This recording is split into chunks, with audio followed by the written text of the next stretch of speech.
They said LaShun Pace died of organ failure. That's what the reports told us. But you won't believe what her own sister just revealed because it completely changes the story we were given.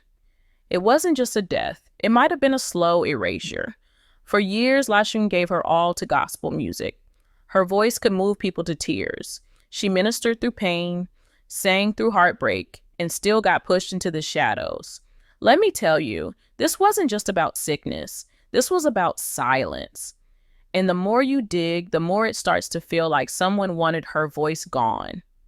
Before she became a name that echoed through church choirs and revival services, LaShun was just a little girl from Atlanta, Georgia. Raised in a strict Christian home with 8 siblings, her world was built around church, family, and music. Her voice stood out early. It wasn't just loud or pretty, it was anointed. By the late 1980s, people already whispered her name with respect. And when her solo album, He Lives, dropped in 1990, everything changed. Her song, I Know I've Been Changed, became an anthem in Black churches everywhere. The way she cried out in those notes, it felt like she was carrying the pain of generations. But this is how the gospel industry works sometimes. You can give them everything and still be left with nothing. While LaShun poured her soul into her ministry, others were getting awards, red carpet invites, big tributes. LaShun, she was being overlooked, ignored, left out. She even said in an interview, "Sometimes I wonder if they forgot me on purpose." And maybe they did, because what makes this story different? It's not just the betrayal, it's how long it went on. LaShun kept smiling, kept singing, but behind the scenes, her health was crumbling. By the time she was in her 30s, she was already dealing with kidney issues, high blood pressure, and weight struggles. Doctors warned her, begged her to rest, to treat herself. But LaShun didn't stop. She kept going to churches, performing, encouraging others, even while her own body was falling apart. One family friend said she was the strongest broken woman you'd ever meet. That line alone tells you everything. LaShun wasn't just singing, she was surviving. And then tragedy hit in the cruelest way possible.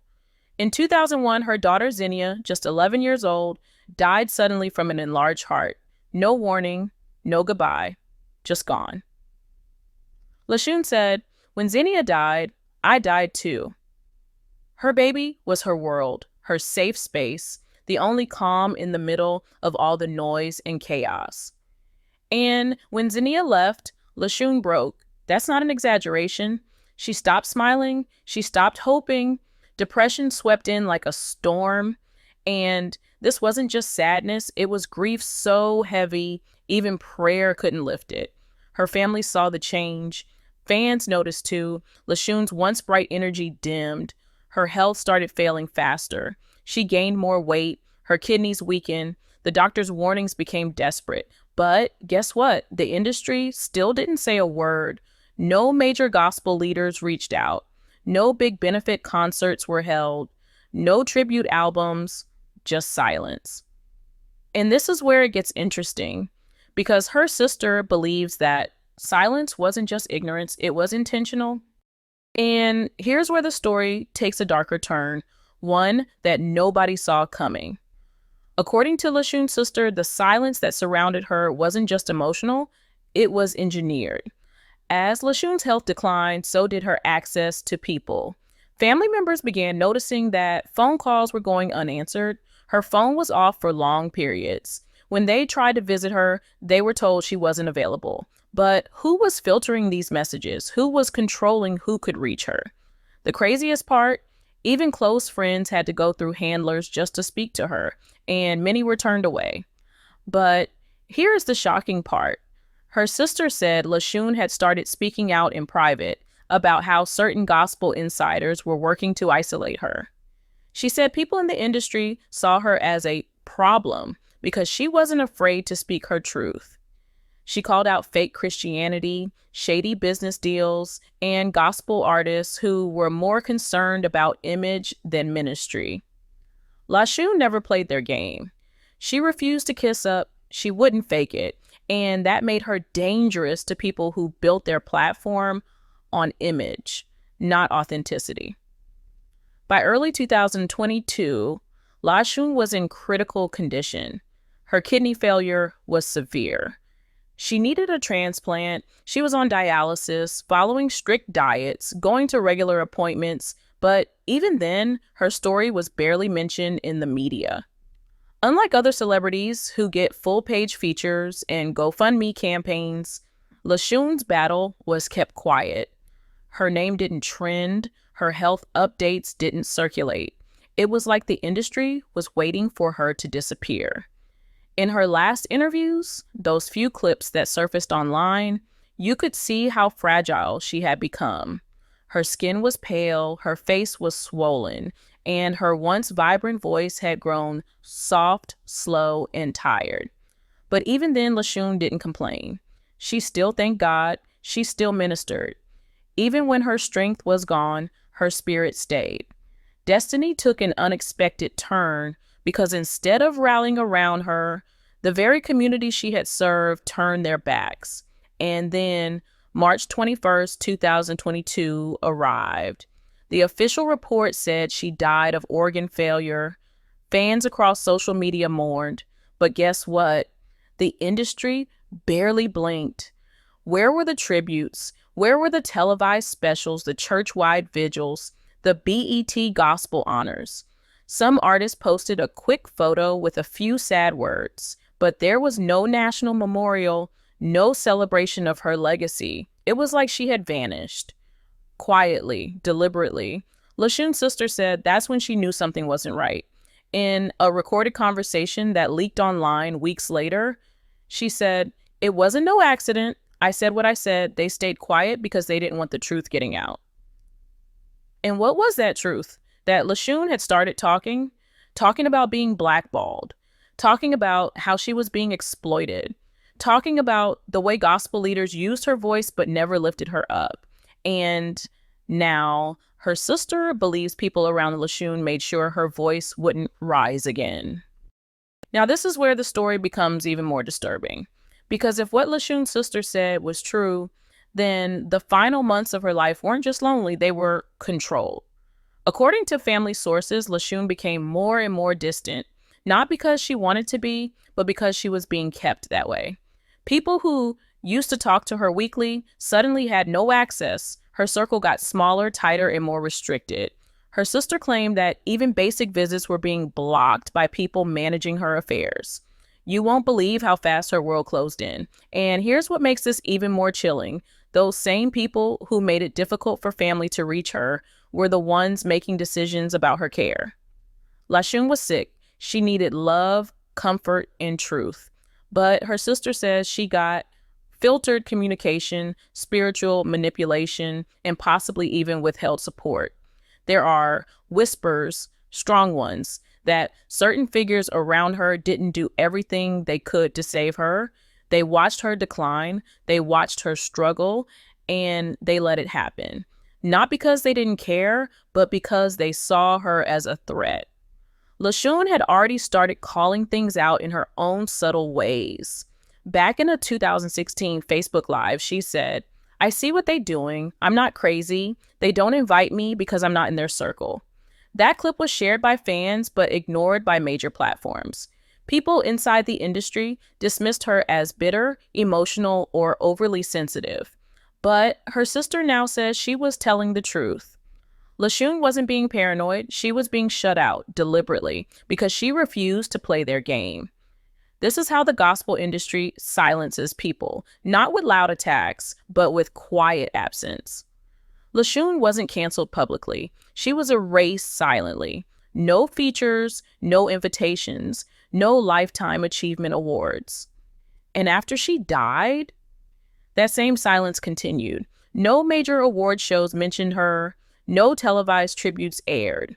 The same people who ignored her in life stayed silent in death until it became convenient to use her voice again. And what makes this story different? Her songs didn't fade. Her voice didn't disappear. Suddenly, after her death, artists began performing her songs again, putting her name on playlists, sampling her vocals in tribute concerts, But where were these people when she needed them? One longtime fan said, They didn't honor her while she was alive. Now they want to use her voice to sell tickets. That's not love. That's exploitation.